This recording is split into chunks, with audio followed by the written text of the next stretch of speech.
국내 대형 건설사들이 재건축 아파트 시공사로 선정되려고 조합원들에게 금품을 제공한 사실이 적발됐습니다. 특급 호텔에서 설명회를 열어 무료 숙박을 제공하는 등 수법도 다양했고, 이렇게 돈을 뿌린 건설사들은 실제 시공권을 따내기도 했습니다. 끊이지 않는 재건축 수주 비리 실태 취재했습니다.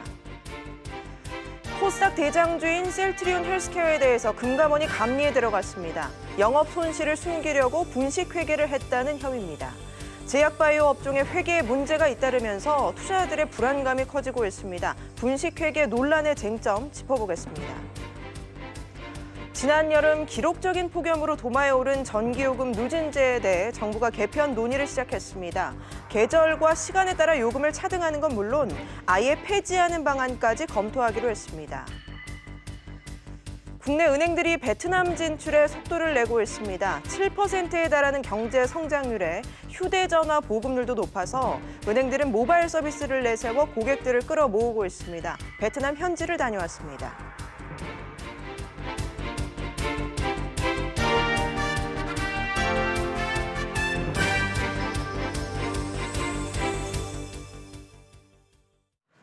여러분 안녕하십니까? 서울 강남의 재건축 아파트 시공사 선정 과정에서 건설사들이 조합원들에게 수십억 원의 현금과 향응을 제공했습니다.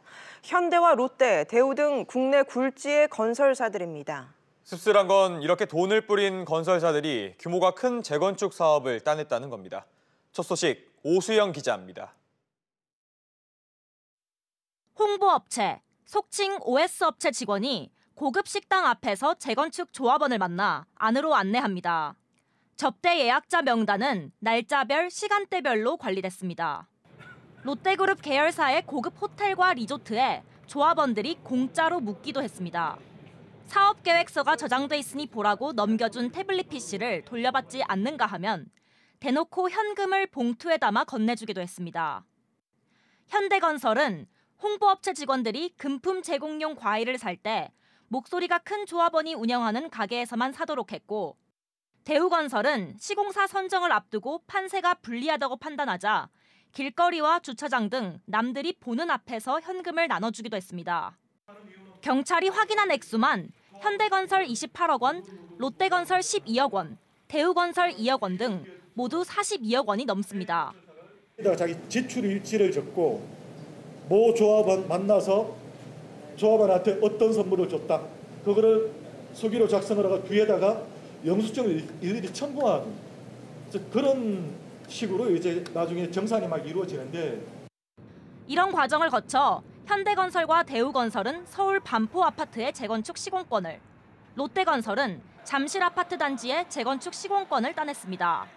경찰은 건설사와 홍보업체 직원 등 모두 330여 명을 도시정비법 위반 혐의로 검찰에 넘겼습니다. SBS CNBC 오수영입니다. 네, 그렇다면 왜 이런 비리가 계속되고 있고 또 근절책은 있는지 취재기자와 자세한 이야기 나눠보겠습니다. 오수영 기자가 나와 있습니다. 자, 오 기자. 네. 앞서 리포트에서 본 것처럼 다양한 금품과 향응이 제공된 것 같은데 또 다른 사례가 있습니까? 네, 있습니다. 우선 현대건설은 조합 총회 개최를 대행해주는 업체에 5억 5천만 원을 건넸는데요. 예. 대행업체는 총회에 참석하기 어려운 조합원들을 찾아가서 서면 결의서를 받는 역할을 합니다. 그래서 조합원들을 대면을 많이 하게 되는데요. 그래서 대행업체 직원들을 해당 건설사의 편으로 만들면 그 건설사에 유리한 쪽으로 조합원들한테 얘기도 해주고 포섭비나 설득도 해주기 때문에 돈을 건넨 것으로 보입니다. 또 롯데건설은 서울에 자신들의 모델하우스가 없다는 이유로 조합원들을 모아서 1박 2일로 부산에 여행을 시켜줬습니다. 상품권이 지급이 됐는데 그 종류도 다양했는데요. 백화점 상품권부터 시작해서 리조트 숙박권도 있었고 또 영화 관람권까지도 지급이 됐습니다. 네, 건설사들의 소관 때 이런 비리가 처음은 아닐 텐데 왜 이런 문제들이 계속 발생하는 거죠? 네, 우선 재건축 사업장 또 그중에서도 강남권은 사업비가 되게 높은데요. 그래서 건설사들이 큰 이익을 남길 수가 있습니다. 예. 대표적으로 현대건설이 수주한 반포 주공 1단지의 경우 총 사업비가 10조 원에 달하고 또 공사비만 해도 2조 6천억 원에 달합니다. 어지간한 건설사의 한 해 총 수주액에 달할 정도로 큰 액수인데요. 그래서 수주전마다 시공사 간의 수주전이 너무 과열이 되면서 투표권을 지닌 조합원들한테 경쟁적으로 금품과 향응을 제공을 해온 겁니다. 또 건설사와 홍보대행업체, 즉 OS 업체라고 불리는데요. 이들 업체 사이에 단연간 유지되어 온 공생관계도 이런 비리가 일어나는 원인 여러 가지 중에 하나인데요. 건설사들이 금품과 향응을 제공을 하다가 적발이 돼도 꼬리 자르기 식으로 이렇게 넘어가면서 또 OS 업체가 책임을 대신 져주는 경우가 지금까지 많았습니다. 홍보업체의 경우에서도 건설사의 책임을 대신 져주는 대신에 또 다른 일감을 다음번에 받기로 약속을 받을 수가 있었습니다. 네, 오 기자, 그렇다면 법으로는 어떤 처벌을 할 수 있죠? 네, 우선 관련법이 대폭 강화가 됐습니다. 적발되면은 시공권이 박탈이 되는데요. 일단 조합원에게 금품을 제공하거나 또는 실제 지급이 되지 않았더라도 건네려는 시도만이라도 했다면 5년 이하의 징역 또는 5천만 원 이하의 벌금을 받도록 돼 있습니다. 또 지난 10월부터 적용된 도시 및 주거환경정비법 시행령 개정안에 따르면 홍보대행업체가 금품을 제공했더라도 해당 건설사가 지급한 것으로 똑같이 여기고 처벌을 받게 돼 있습니다. 또 만약에 적발이 될 경우에 수주했던 시공권을 박탈당하게 될 뿐 아니라 공사비 총 금액의 20%, 최대 20%를 과징금으로 부과받게 되고요. 그러니까 한마디로 시공을 했던 것 자체가 무산이 되게 되는 겁니다. 또 문제가 된 사업지 소재 지자체장이 2년간 해당 건설사의 입찰 참가 자격을 제한을 할 수도 있고요. 그런데 다만 앞서 보신 롯데건설과 현대건설 또 대우건설의 경우에는 지난해에 이들의 일이 벌어졌기 때문에 최근 개정된 시행령이 소급 적용이 되진 않습니다. 네, 알겠습니다. 오 기자 이야기 잘 들었습니다. 강릉발 KTX 탈선 사고 사흘 만에 오영식 코레일 사장이 물러났습니다. 코레일이 뒤늦게 점검에 나서기로 한 가운데 야당은 이번 사고가 낙하산 인사 때문이라며 비판했습니다. 이광호 기자의 보도입니다. 오영식 코레일 사장은 최근 연이은 사고로 국민과의 약속을 지키지 못한 것에 대한 사죄의 뜻과 함께 책임을 통감한다며 사퇴 의사를 밝혔습니다. 그러면서 공기업 선진화라는 미명 아래 추진된 대규모 인력 감축과 민영화 등이 이번 사고의 근본적 원인이라고 강조했습니다. 대신 사고 수습을 총괄하게 된 정인수 코레일 부사장은 국회에 나와 선로를 변경하는 장치의 회로선이 반대로 연결된 시공 불량을 사고 원인으로 지목했습니다. 선로 전환기 표시 회로에 대한 일제 점검을 시행토록 하겠습니다. 12월 22일까지 점검을 완료토록 하겠습니다. 야당 의원들은 이번 사고가 낙하산 인사가 빚은 참사라며 정부와 코레일에 대한 공세를 펼쳤습니다. 코레일과 자회사들 전체 통틀어서 37명 중에 무려 13명이 낙하산 인사다. 코레일 사장, 오영식 사장, 전대엽 의장이고 민주당 삼선 국회의원, 문재인 캠프 조직 부본부장. 여당 역시 사고 대응에 대한 개선을 주문했습니다. 2015년도부터 6번에서 2번, 또 2번에서 1번 이렇게 줄다 보면은 이 아무리 훌륭한 매뉴얼을 만들어놔도 승무원들이 이거에 대해서 인식을 할 수가 없습니다. 김현미 국토교통부 장관은 철도 정비 시스템과 사고 후 대처에 결함을 조사하는 감사를 청구했다며 다음 달부터 감사를 받고 종합적인 철도 발전 방향 계획을 내놓겠다고 밝혔습니다. SBS CNBC 이광호입니다. 국내 최대 바이오 제약 기업인 셀트리온의 계열사 셀트리온 헬스케어에 대해서 금융당국이 감리에 착수했습니다. 영업 손실을 숨기려고 분식회계를 했다는 혐의입니다. 사실로 확인될 경우 파장이 클 것으로 보입니다. 먼저 정지환 기자가 보도합니다. 금융감독원이 감리에 착수한 회사는 셀트리온 헬스케어입니다. 국내 최대 제약 바이오 전문 기업인 셀트리온의 해외 판매를 맡고 있는 회사입니다. 2000년대 후반 셀트리온은 셀트리온 헬스케어의 제품의 독점적인 판매 권한을 넘겼습니다. 그런데 셀트리온은 올 2분기 갑자기 국내 판권만 다시 사들이면서 218억 원을 지불했습니다. 셀트리온 헬스케어는 이 돈을 매출로 잡아 2분기 영업 적자를 겨우 면했습니다. 업계에 따르면 금감원은 통상 판권은 영업의 매출로 인식해야 하는데 영업 매출로 인식했다는 점에 의혹에 초점을 맞추고 있는 것으로 보고 있습니다. 즉, 적자 회사를 흑자로 탈바꿈시키기 위해 고의로 영업 매출로 인식한 게 아니냐는 겁니다. 이에 대해 셀트리온 헬스케어 측은 독점 판매권을 활용해 수익을 창출하고 있고 이러한 활동을 통한 수익은 매출로 판단할 수 있다고 반박했습니다. 그 부분도 지금은 저희가 공식적으로 말씀드릴 수는 없습니다. 좀 외부 보고를 드리고 연락을 다시 드리겠습니다. 금감원의 감리 소식에 셀트리온 헬스케어, 셀트리온 제약 주가는 크게 하락했습니다. 한국거래소의 삼성바이오로직스 상장 유지 결정으로 바이오 기업의 회계 불확실성이 어느 정도 해소되는가 싶었지만 이번 감리 착수로 다시 바이오 기업 전반에 대한 증시의 불안감이 고조되고 있습니다. SBS CNBC 정주환입니다. 네, 셀트리온 헬스케어의 분식회계 의혹에서 쟁점이 되는 건 판권을 되판 게 영업활동에 따른 매출로 볼 수 있는지 여부입니다. 셀트리온 헬스케어는 영업활동이라는 주장인데 그렇다면 판권을 산 셀트리온도 이에 맞게 회계 처리를 했는지 들여다볼 부분입니다. 손석우 기자가 나와 있습니다. 손 기자, 네. 우선 쟁점을 짚어보죠. 네. 셀트리온 헬스케어가 판권을 셀트리온에 되팔았는데 이건 이제 매출에 반영을 했는데 네. 이게 회계 부정이다 아니다 논란이 있는 것이죠. 그렇습니다. 셀트리온 헬스케어 측은 이를 두고서 자세히 이제 회사 목적을 얘기를 하고 있는데 약을 판매하는 목적을 원래 갖고 있는 회사고 정관에도 이런 목적이 반영돼 있다라고 설명을 하고 있습니다.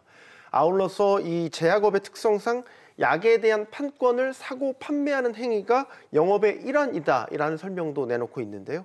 그렇기 때문에 이 셀트리온의 판권을 되판 것은 영업의 일환이고 따라서 재무제표상 매출에 반영하는 것 역시 문제가 없다라는 입장을 내놓고 있습니다. 그럼 반대로 분식회계로 볼 수 있다는 쪽은 어떤 논리를 펴고 있습니까? 여러 측면에서 반론이 이제 제기되고 있는데요. 일단은 우선 이 판권의 특성을 한번 보면요, 이게 무형자산으로 볼 수 있고요. 무형자산인데다가 미래에 발생할 매출입니다. 네. 그렇기 때문에 미래에 발생할 매출인 판권을 팔았다고 해서 이를 매출로 잡는 것은 회계적으로 문제가 있다라는 시각이 있고요. 이와 함께 이 판권을 되파는 행위가 영업의 일환이라면 이게 일상적이고 반복적인 그런 게 있어야 되는데 이런 기준을 갖고 본다면 과연 셀트리온 헬스케어가 과거에 이런 행위들을 그러니까 즉 판권을 되판 경우가 여러 차례 있었느냐 이 부분도 따져볼 부분이라고 지적이 나오고 있습니다. 또한 이제 판권을 판매하는 목적이 회사 정관에 직접적으로 표기되어 있는 건 아닙니다. 네. 이게 부대 사업에 포괄적으로 이제 포함돼 있다는 점도 회계적으로 따져봐야 될 부분이다라는 지적이 나오고 있습니다. 그런데 판권을 산 셀트리온이 회계 처리를 다소 석연치 않게 했다 이런 정황도 있다고요. 네, 셀트리온이 공시한 반기 보고서에 나와 있는 내용인데요. 셀트리온 헬스케어에서 사들인 국내 판권을 지금 화면에서 보고 계신데, 네, 예. 이건 이제 셀트리온 헬스케어 측이 입장을 낸 것이고요. 네, 공시 내용을 보면 국내 셀트리온 헬스케어 사들인 국내 판권을 기타 비용으로 처리를 했습니다. 만약에 셀트리온 헬스케어가 영업행위의 일환으로 이거를 되팔았다면 이를 사들인 셀트리온도 영업 비용으로 처리하는 게 맞는데 그게 자연스러운 건데 기타 비용으로 처리한 것, 이 부분은 석연치 않은 부분으로 볼 수 있다는 게 네. 회계업계의 시각입니다. 물론 이 셀트리온과 셀트리온 헬스케어는 서정진 회장이 같은 최대 주주이긴 하지만 양사만 놓고 본다면 서로 지분 관계가 없는 별개의 회사입니다. 따라서 회사별로 회계 기준을 달리 적용할 수 있다라는 반박이 여기서 나올 수 있습니다. 하지만 우리가 통상적으로 같은 이 바이오 제약 분야에서 상호 간의 역할 분담과 협력을 하면서 시너지를 낸다는 그런 그룹사라는 측면에서 본다면 회계 일관성이 떨어진다 이런 측면을 본다면 이번 사안과 관련해서 의구심을 가질 수 있는 대목이다라고 얘기를 하고 있습니다. 알겠습니다. 손 기자 얘기 잘 들었습니다. 카카오 카풀 서비스 출시를 앞두고 이에 반발하는 택시기사가 목숨을 끊는 안타까운 일이 벌어졌죠. 카카오가 한 발 물러서서 다음 주로 예정했던 출시를 미루기로 했습니다. 양측이 접점을 찾지 못하고 있는 가운데 정치권도 별다른 대책을 내놓지 못하고 있어 갈등이 깊어지고 있습니다. 강산 기자입니다. 택시기사들에게 카풀에 대해 묻자 돌아오는 대답은 화가 난다는 내용뿐입니다. 카풀이라는 게 서로 공유하는 거 아닙니까? 대기업이 카풀을 해가지고 자기 이득 차지겠다는 게 무슨 카풀이라고. 카풀이 생기면은 우리는 이 금액의 절반도 못 번다고 우리는 지금 생각하고 있습니다. 어제 한 택시기사가 카풀에 반대하며 스스로 목숨을 끊은 데 이어 택시기사 단체는 다음 주 10만 명이 모이는 대규모 집회를 열겠다고 밝혔습니다. IT 거대 독점 자본의 횡포에 강력한 항의의 뜻을 전달하는 집회를 계획하고 있습니다. 격양된 분위기 속에 카카오 측은 다음 주 월요일에 시작하려던 정식 카풀 서비스를 미루기로 결정했습니다. 카풀 정식 서비스 일정을 포함한 다양한 사안에 대해서 정부 및 국회와 깊은 논의를 통해서 결정해 나가고자 합니다. 갈등이 깊어지자 정치권도 긴급 회의를 열고 대책을 논의했지만 뾰족한 해법을 내놓지 못했습니다. TF에서 안을 내놓은 것은 그동안 없었습니다. 어떻게든 이렇게 서로 갈등을 해소할 수 있도록 최선을 다해요.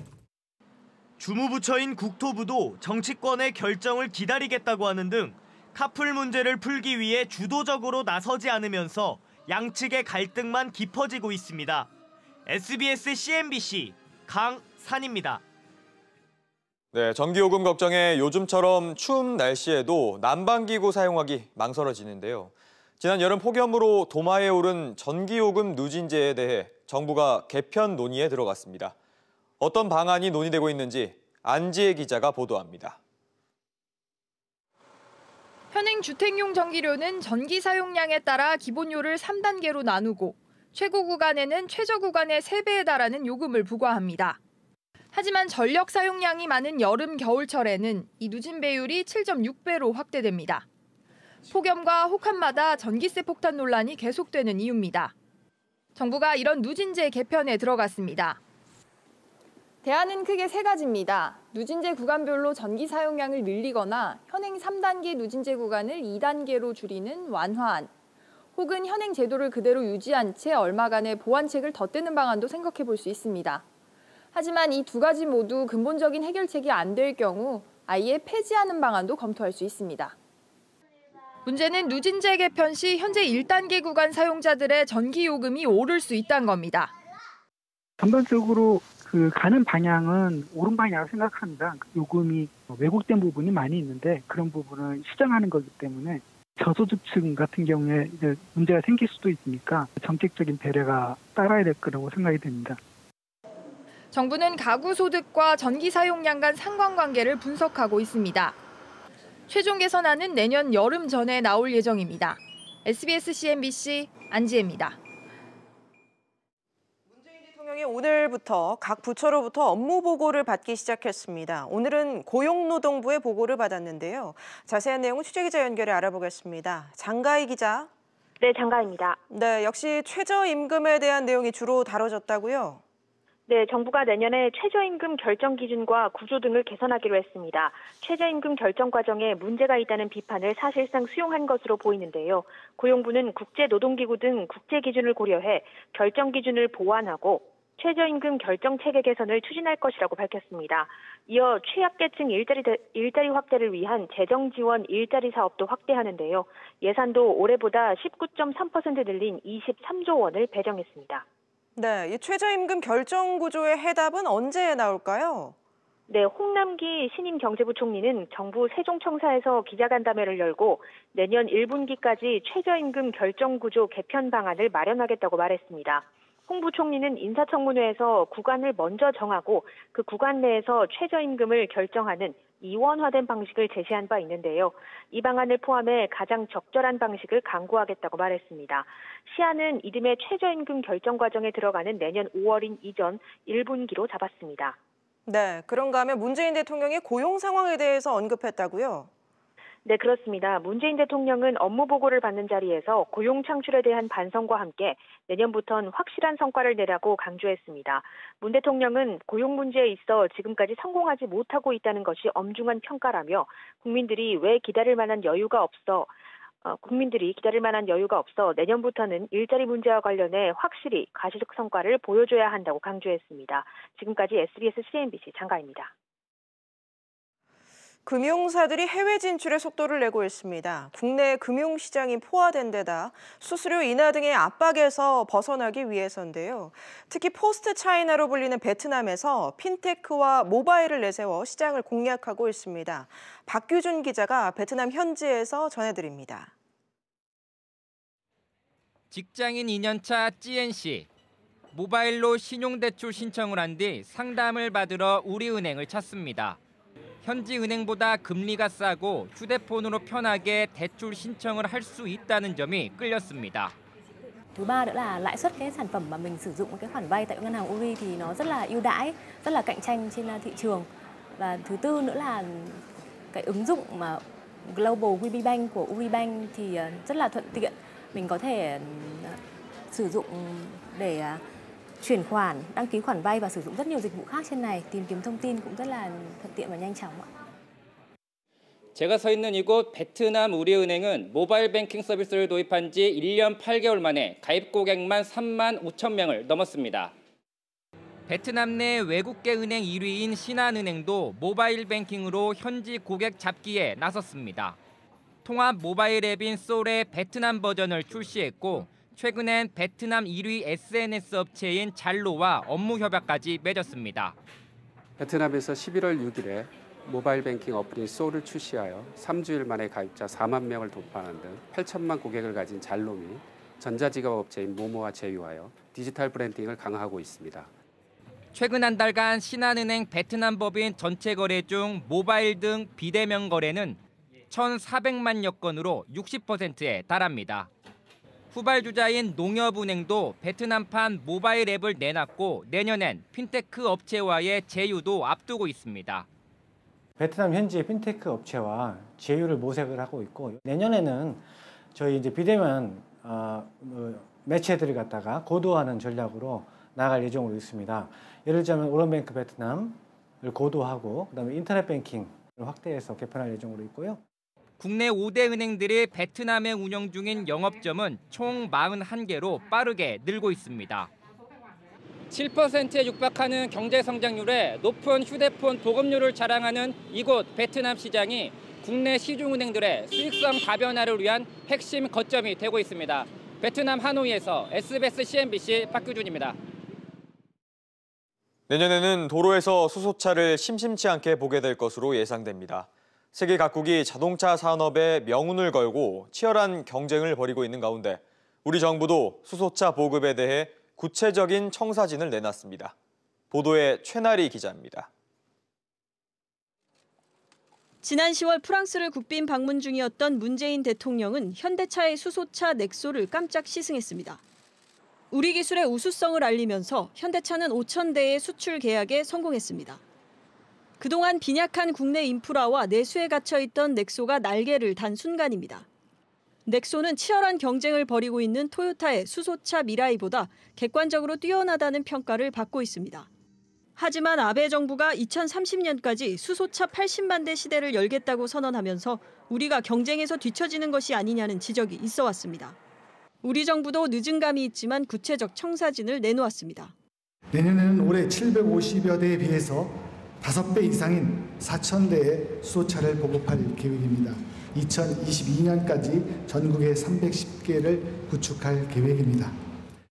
정부의 뒷받침에 현대차도 대규모 투자와 일자리 창출을 약속했습니다. 협력사와 2030년까지 총 7조 6천억을 신규 투자하며 약 5만 1,000명의 신규 고용이 창출될 전망입니다. 현대모비스는 내연기관차의 엔진과 같은 역할을 하는 연료전지 스택 생산시설 증축에 나섰습니다. 현대차는 2030년 수소 완성차 50만 대 등 모두 70만 대 생산 능력을 갖추고 세계 시장 선점에 나설 계획입니다. SBS CNBC 최나리입니다. 요즘 신혼부부 중에 맞벌이 하시는 분들 많으실 텐데요. 그런데 맞벌이로 소득이 높더라도 집을 갖고 있지 않으면 아이를 낳지 않는 경향이 큰 것으로 나타났습니다. 윤지혜 기자의 보도입니다. 결혼한 지 5년이 돼도 아이를 갖지 않는 부부가 늘고 있습니다. 통계청에 따르면 무자녀 신혼부부 비중은 37.5%로 한 해 전보다 1.2%포인트 증가했습니다. 특히 맞벌이를 하면서 소득이 높은 부부의 비중이 더 높아졌습니다. 출산에는 소득 수준보다 주택 소유 여부가 더 영향을 주는 것으로 나타났습니다. 집이 있는 부부의 평균 출생아 수가 0.85명으로 무주택 부부보다 많았습니다. 집이라는 좀 안전된 곳을 마련한 다음에 키우고 싶어 하는 마음이 좀 크신 것 같아요. 집이 없는 상태에서는 이제 아이까지 생각하는 데까지는 조금 맞벌이 부부라든가 신혼부부들은 좀 어려운 부분이 있는 게. 맞벌이를 하면서 소득이 증가했지만 이들의 금융권 가계대출도 덩달아 늘었습니다. 신혼부부 10쌍 중 2쌍이 대출을 받았고 맞벌이 부부는 외벌이보다 가계부채가 1.3배 많았습니다. 학자금 대출을 받아 대학을 졸업하고 어렵게 취업을 해도 결혼을 하면 또 더 큰 부담을 안게 되는 구조가 우리 사회의 자화상이 되고 있습니다. SBS CNBC 윤지혜입니다.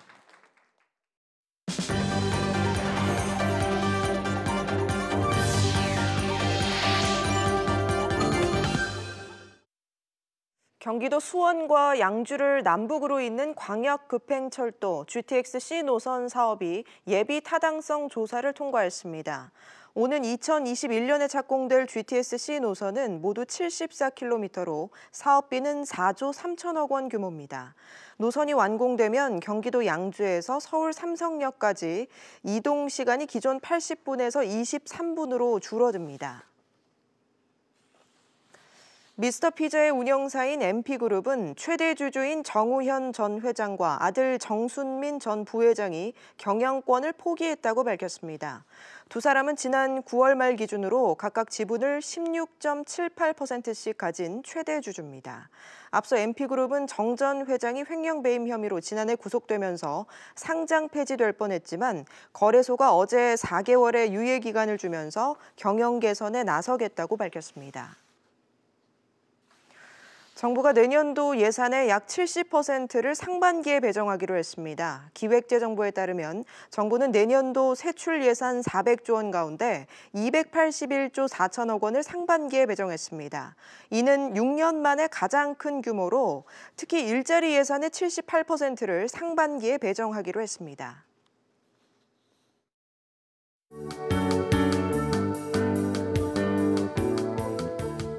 안녕하세요. K웨더 라이프스타일 예보 박유라입니다. 오늘 충청 이남 곳곳에 대설특보가 내려지는 등 많은 눈이 내려 쌓였습니다. 대부분 그친 상태지만 현재는 강원 영동과 경상 동해안에 비나 눈이 오고 있고요. 강원 영서남부와 경상 내륙에는 산발적으로 비 또는 눈이 내리고 있습니다. 앞으로 이들 지역은 1cm 내외 눈이 더 내리다 밤에 대부분 그치겠습니다. 내일은 다시 맑은 하늘을 되찾겠지만 날이 오늘보다 조금 더 추워집니다. 서울의 아침 기온 영하 6도까지 내려가 오늘보다 3도 정도 낮겠고요. 한낮에도 1도에 머물며 종일 춥겠습니다. 따뜻한 옷차림을 하셔야겠습니다. 한편 대기질도 나빠집니다. 국내외에서 발생하는 대기 오염물질의 영향으로 서쪽 지역의 초미세먼지 농도가 한때 나쁨 단계까지 오르겠는데요. 호흡기가 약한 분들은 마스크를 챙기시는 게 좋겠습니다. 중부지방의 하늘 대체로 맑겠지만 공기가 다소 탁하겠습니다. 아침 기온 서울이 영하 6도, 춘천은 영하 7도까지 떨어지겠습니다. 동해안 지방 대체로 맑겠습니다. 다만 울릉도는 종일 눈 또는 비가 내릴 것으로 보입니다. 남부지방도 가끔 구름만 지나며 대체로 맑겠습니다. 낮 기온 전주 3도, 대구 4도로 오늘보다 2도에서 3도가량 높겠습니다. 당분간 예년보다 낮은 기온을 보이겠고요. 아침과 밤에는 영하권의 추위가 계속되겠습니다. 이 점 염두에 두셔야겠고요.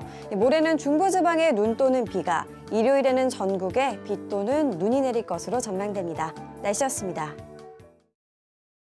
뉴스프리즘 여기서 마치겠습니다. 편안한 저녁 보내시기 바랍니다. 고맙습니다.